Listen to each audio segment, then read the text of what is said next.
Hey everyone, my name is Percy Jules, and today we're gonna take a look at automation in Studio One. If you don't know what I'm talking about, very briefly, what is automation? Automation is a way for you to create parameter value changes. And you can actually record those changes, and whenever a song is in playback, Studio One in this case will make those changes for you automatically. So for instance, if you have a track, let's say a bass track, and you want that bass to be, in some parts of the song you want it to be a little bit louder, in other parts of the song you want it to be a little bit quieter, well, automation would be perfect for that. Now, how does it work in Studio One? Actually, in Studio One, let me say that first, there are three types of automation. Correct me if I'm wrong. I think there are three types. There is track automation, there are automation tracks, and there is part automation. Let's look at track automation first. The first thing to do if we want to apply automation is to click the Show Automation button right here at the top. And when you do that, you will see that on all the tracks a drop-down menu has appeared. And if you click that drop-down menu on an instrument track, you won't see a lot. The only thing you will see is that you can add remove parameters. On an audio track, if you click it, you can see that already volume and panning have been added by default. Now, for instance, let's start with volume. As an example, whenever you select a parameter, you can see that now there's a line going across the track.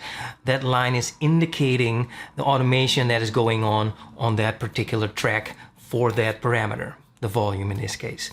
Now, how to apply automation? It is a flat line indicating that there is nothing going on yet, but we can change that.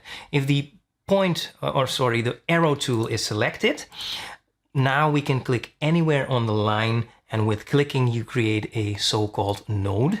That node you can drag up or down and left or right, and by doing so you can create changes to the value of the volume in this case on this track.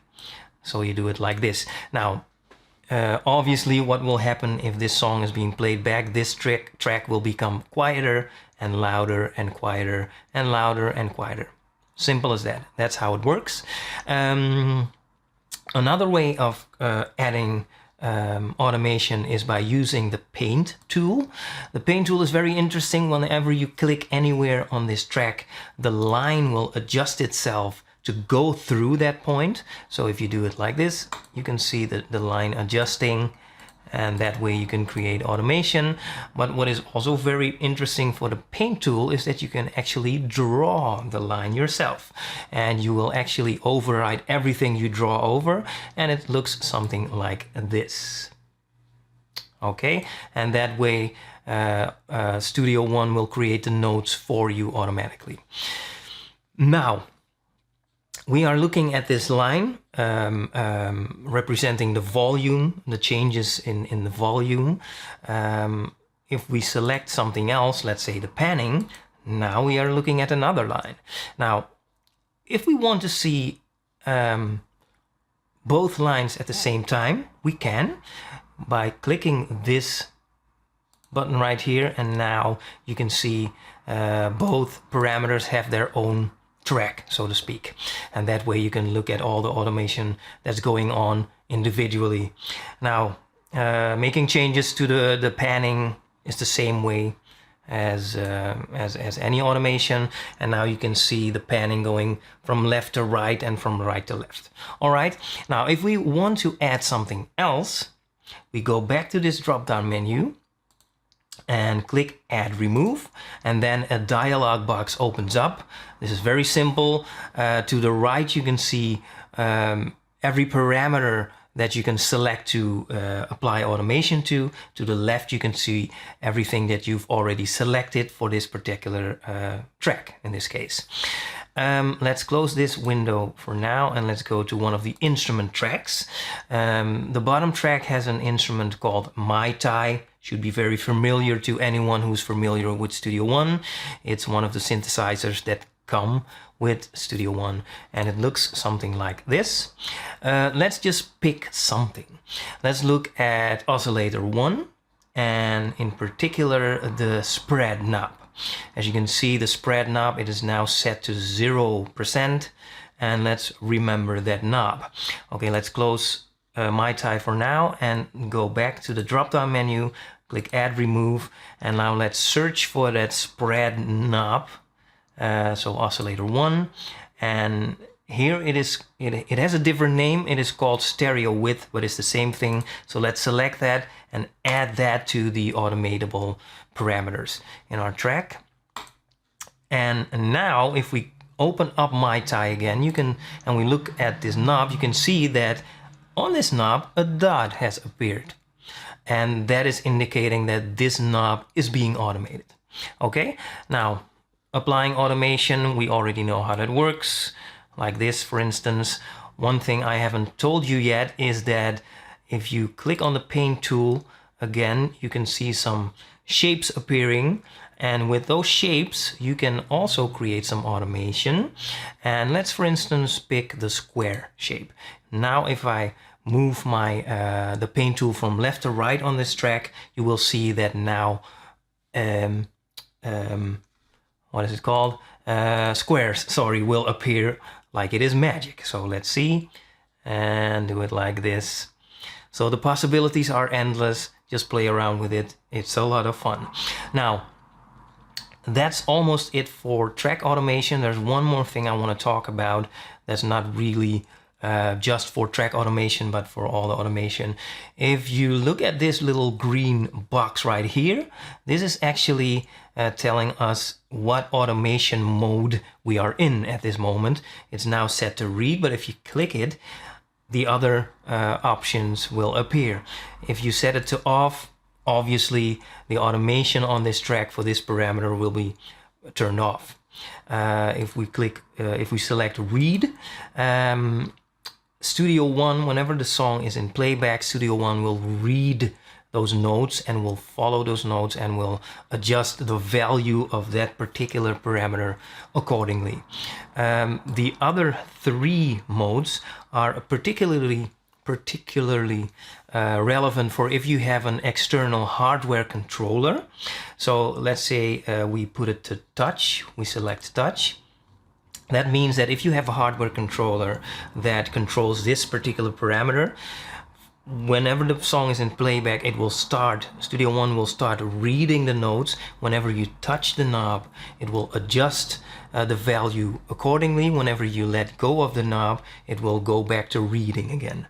Now, if we select latch, latch is very similar to touch. The only difference is if you make changes with your knob and you let go of the knob, it will continue writing to the value the knob had when you let it go. And finally, write is just overriding everything. Okay, that's it for track automation. Now let's move on to automation tracks. Okay, automation tracks. Now, what is an automation track? An automation track is a track that is dedicated to automating things. And you can actually automate just about anything that goes on in your song. You can actually also automate parameters that are very relevant to just a single track. You can actually also use an automation track for that. So let me prove that to you right now. So first, let me create an automation track.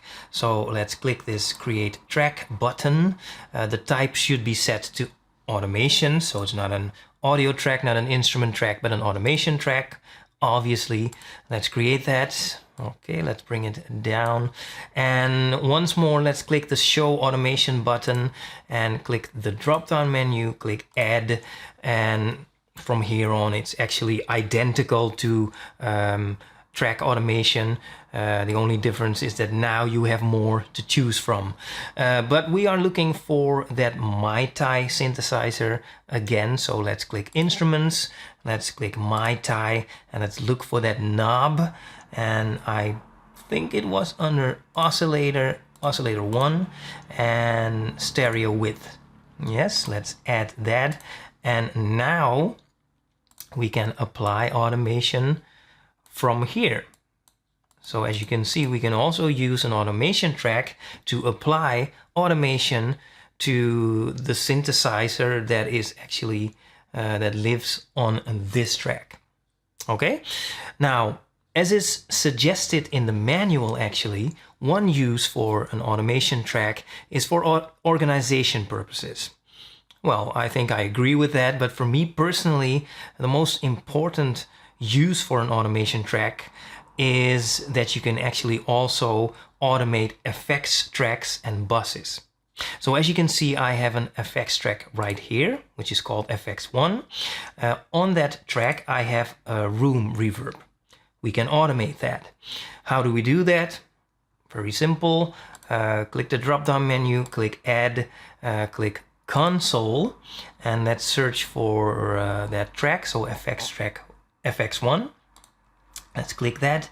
The room reverb is an insert effect, so click Insert, and here we can choose what we want to automate. So let's choose room size. Okay, let's add that.